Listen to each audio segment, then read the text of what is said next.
Hoje eu estou aqui para falar sobre emoção nas cores, sobre sentimentos associados às tonalidades, sobre grandes planos de cor, sobre arte moderna, sobre uma das mais importantes vanguardas artísticas. Hoje, a nossa aula, como vocês estão vendo, é sobre o movimento fuvista.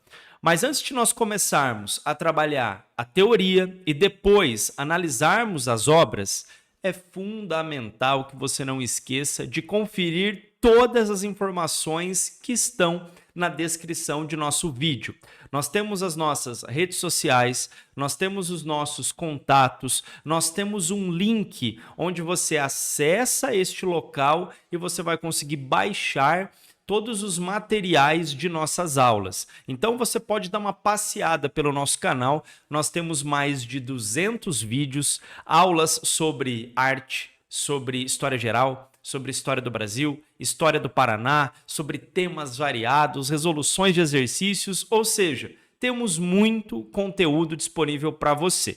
Então, pegue o seu caderno, pegue o seu lápis e vamos estudar sobre o movimento fuvista. Esse é o momento em que eu fico pequenininho para você e a nossa tela fica grandona, porque nós teremos o nosso quadro aparecendo.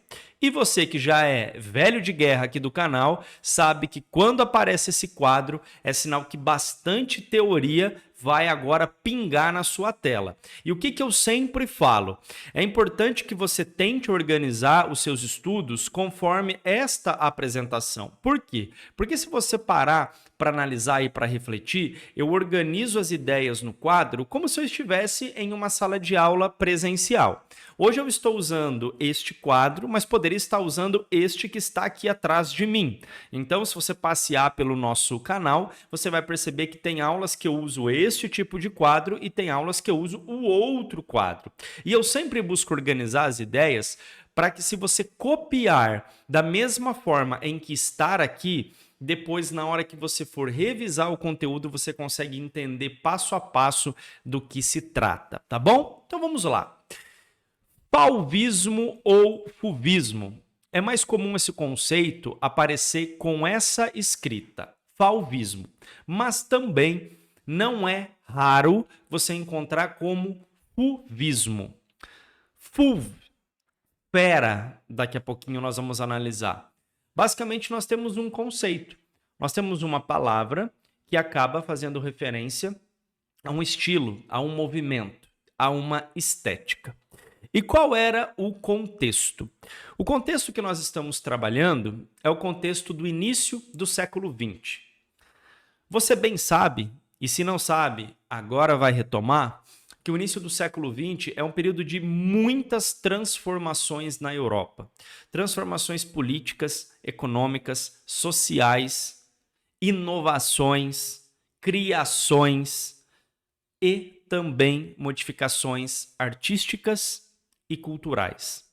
Então, em todo esse cenário de grandes transformações, dos artistas olhando para aquilo que era tradicional, para aquilo que era convencional, para aquilo que era tratado durante muito tempo como a bela e verdadeira arte, esses artistas de vanguarda que nós chamamos e influenciados não só pelo impressionismo, mas pelo contexto pós-impressionista e também por artistas como Van Gogh, Cézanne, Gauguin. Esses artistas eles acabam sendo contagiados por esse contexto de mudanças e transformações e buscam levar esse cenário para sua produção, inovar, não apenas copiar aquilo que vinha sendo tradicional no Ocidente há muitos séculos, há muitos anos. Então, quando nós falamos sobre fuvismo, e daqui a pouquinho eu vou mostrar para vocês as características, quando ele surge, quais são os principais artistas e as principais obras, é importante que a gente entenda que surge nesse contexto de mudanças, mudanças essas que são iniciadas com mais ímpeto a partir do momento que nós temos, por exemplo, o movimento impressionista. E sobre o impressionismo, o fuvismo ele vai romper também com essa tendência. O fauvismo é algo novo, gente. O fauvismo trabalha a cor de uma forma criativa, de uma forma relacionada à explosão de sentimentos, a emoções. A cor, ela expressava, ela não estava apenas ali para ser um suporte para algo. Não, a cor ela era importante por ela mesma. Então, em linhas gerais, nós temos essa grande questão relacionada à cor. A partir do momento em que nós temos essa mudança, essa virada de chave, que vai ser o combustível do fauvismo, nós temos algumas estéticas que vocês vão analisar que são bem particulares e bem realmente contrastantes no que diz respeito ao movimento fauvista. Por exemplo, nós temos a utilização de traços mais simples, a intenção de representar a natureza a partir de impressões, como o impressionismo fazia, agora é abandonado. O que eles buscam é representar o sentimento, representar a emoção, a cor viva. A cor ela era importante. Sempre quando você lembrar de fauvismo, você precisa lembrar de cor. Bom, professor, mas quando surge isso? Quando isso acontece? Você falou que é no começo do século XX, mas a partir de que momento? E agora nós retornamos a 1905, no Salão de Outono de Paris. Lá, o que aconteceu? Lá ocorreu apresentações de obras de artistas franceses como Henri Matisse, Maurice de Vlaminck, Otto Fries, André Derain. Esses artistas todos nesse Salão de Outono, que não era o salão oficial, porque aquelas produções não eram aceitas no salão oficial, nos circuitos oficiais de exposição de arte. Então eles estão em um outro local. E nesse salão foi muito engraçado porque, ao mesmo tempo que naquele espaço estavam ali obras que eram tratadas como obras ruins, obras que não eram aceitas nos salões oficiais porque tinham estéticas um pouco duvidosas, nesse mesmo local nós tínhamos esculturas clássicas, como, por exemplo, a escultura, uma produção escultórica de Donatello. E aí, nessa exposição, nesse evento, nós tivemos a visita de um crítico de arte, o Louis Valcelli. E a partir do momento em que ele observa aquela escultura clássica cercada pela obra desses que nós chamaremos daqui a pouco de fauvistas, onde as linhas são simplificadas, as formas são sugeridas, a cor é o mais importante, na hora que ele olha para aquilo, ele fala: nossa, o Donatello em meio às feras. Fulve. E a partir daí, a gente tem até um não consenso entre os historiadores da arte. Uns dizem que de imediato os que vão ficar conhecidos como fauvistas, eles não tratam com naturalidade esse termo, fauve, porque ele escreve sobre isso, o Louis Valcelli, nessa revista Gil Grace, ele escreve sobre essa crítica. E outros dizem que eles acharam graça, eles acharam realmente um termo diferente e acabam usando aquilo para chamar o seu movimento. Enfim, a questão é que todas essas mudanças que eu estou falando para vocês desde o começo da aula foi muito impactada por críticas marcantes, não só de Louis Valcelli, mas de outras pessoas envolvidas no circuito de arte também. Por quê? Porque as pessoas consideravam aquilo como uma expressão da loucura, como algo feito realmente por selvagens, por pessoas que tinham ali deficiências cognitivas. Porque daqui a pouquinho, na hora que eu estiver mostrando as obras para vocês, vai ficar muito mais claro, vai ficar muito mais notável que realmente são obras diferentes. São obras que estão buscando expressar outras questões que não apenas uma imitação da natureza. E por falar em características, esse é o momento de eu pincelar para vocês quais são. Mas antes, eu espero que você esteja entendendo o que nós estamos conversando, entendendo o que nós estamos falando. É muito importante que você entenda que essa nossa aula ela é muito voltada a você que está se preparando para vestibulares, para uma prova da escola, ou talvez que seja um professor e está aqui se preparando para dar a sua aula. Então, presta bastante atenção na teoria, não deixa de baixar o nosso material e também, claro, não deixa de perguntar se você tiver alguma dúvida. Os comentários estão abertos, não tenha vergonha. Imaginem que nós estamos aqui numa sala de aula, eu aprendo com vocês, vocês aprendem comigo e nós faremos e sempre fazemos essa troca de conhecimentos. Mas vamos lá agora para trabalharmos as características. E não deixa de se inscrever em nosso canal e de curtir o nosso vídeo. 90% das pessoas que assistem os nossos vídeos todos os dias não são inscritas. Não deixa de vacilação, que eu não vacilo com você, então faz a sua inscrição e curte o nosso trabalho. Mas vamos lá. As obras fulvistas eram caracterizadas primeiro, aquilo que eu falei, tem que lembrar da cor.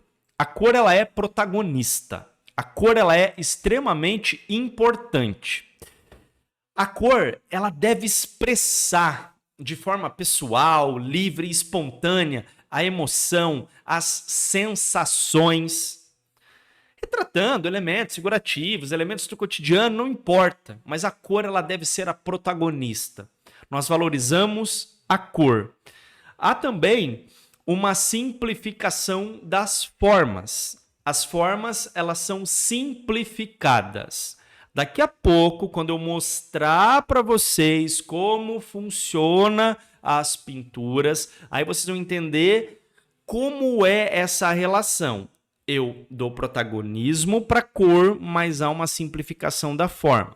Por conta desse protagonismo da cor, há o emprego de grandes campos de cores puras e vibrantes.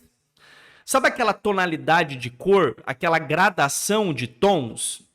Isso não vai acontecer necessariamente, porque nós temos grandes planos de cores, muitas vezes com as cores puras.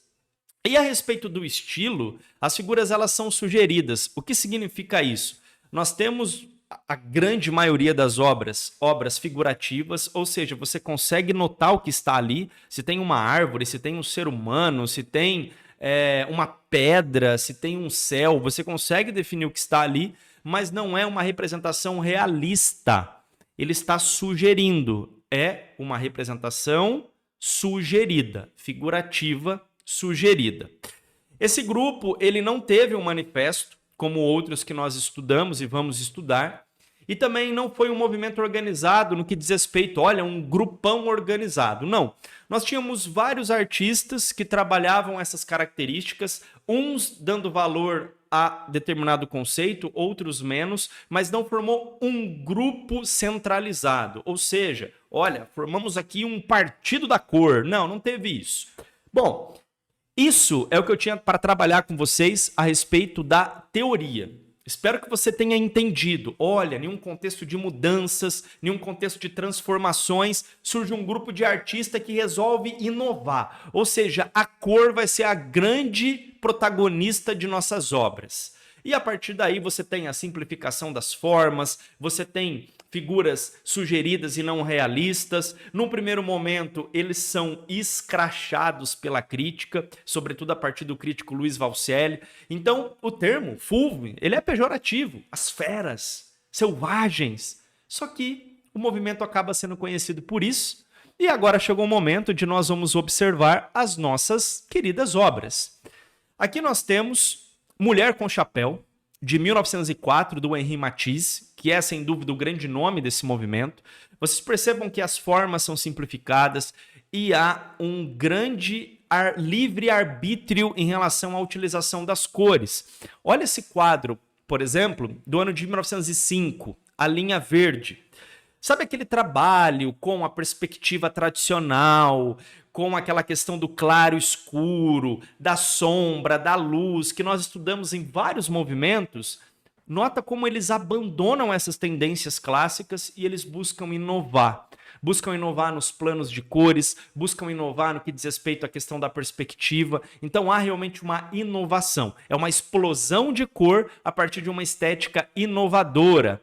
Essa obra, Alegria de Viver, as cores representam emoções, representam amor, representa a dança, as pessoas são felizes, as pessoas se beijam, as pessoas se abraçam, as pessoas são leves.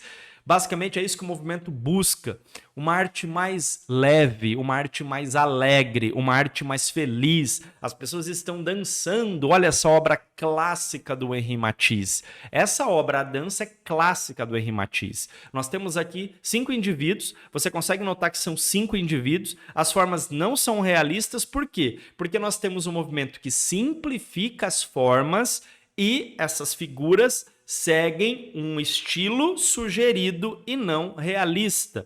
E o Henri Matisse faz vários outros quadros, faz várias outras obras, como essa, por exemplo, que chocou muita gente, O Nu na Floresta. Além do Henri Matisse, Maurice de Vlaminck também é muito importante no que diz respeito à representação de lugares, de paisagens, mas sempre com o livre-arbítrio no que diz respeito à cor e às formas. André Derain também é bastante importante nessas questões relacionadas à própria cor, às próprias formas, ou seja, vocês notam por essas obras que eu estou mostrando para vocês, desses 3 artistas, Matisse, Vlaminck e Derain, que nós temos um movimento inovador, um movimento que busca privilegiar a cor. A cor ela tem emoção, a cor importa, a cor ela é contagiante. Bom, espero que você tenha gostado, espero que você tenha entendido, espero que você tenha realmente conseguido compreender por que esse movimento ele foi tão importante, por que esse movimento ele foi inovador. Ele é a primeira vanguarda do século XX, surgiu na França, a primeira vanguarda francesa do século XX. Então ela é impactante, ela bebe de fontes como Van Gogh, como o próprio... como nós falamos para vocês, nós temos o próprio Cézanne. O Cézanne ele foi bastante importante nesse momento também, o Paul Gauguin. Então todos esses artistas eles estão produzindo, eles estão criando naquele contexto pós-impressionista. Isso vai abrir ainda mais a porteira para que artistas como esse que nós analisamos continuem inovando, continuem avançando. Certo? Bom, como eu falei, nós temos mais de 200 aulas no canal. Nós temos muito conteúdo para disponibilizar para vocês. Espero que vocês tenham entendido, espero que vocês tenham gostado e continua seguindo o nosso trabalho, porque tem aulas todos os dias e além de aulas todos os dias, fica de olho, eu não sei qual é o dia que você está assistindo essa live. Se for recente, quando eu postei esse vídeo, ainda não, mas se for mais para frente, nota que ou vai começar ou já começou o nosso projeto de lives de resolução de exercícios. E para você entender o que é isso, você precisa se inscrever no nosso canal e precisa seguir o nosso trabalho. Beleza? Grande abraço e até o próximo vídeo. Até a próxima aula.